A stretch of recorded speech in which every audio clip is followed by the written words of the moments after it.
Grabe ang astig sa Japan. Hotel Tokyo. Ito na yun, Hotel Tokyo.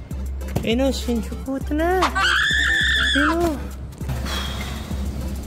High altitude pala yung lakaran dito. Pinusto mo yan eh, nagpasarap eh. Training ang dating. Mahaba nga yung lakaran. So sabi ko sa kanya, mag-check-in na siya, mag-evento lang ako. Be, nakusap mo. Look, walang copy ko 78. Ano yun?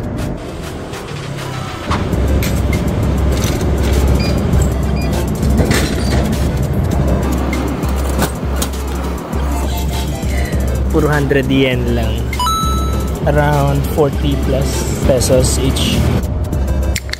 Nice din. Astig dito sa Japan. Uy, daig. Tapon. Astig lang laging accessible yung mga ganito. Tapatan lang. Cool. Kala ko, kausap siya kayo na check-in dito, automated din. So after mo confirm yung booking mo, magbibigay sila ng password para dun sa locker. So sa loob ng locker nandun yung mismong room key ninyo. So ganun lang kadali. Astig, di ba? Walang bantay. Here's your room key, ma'am. You may now kiss the bride.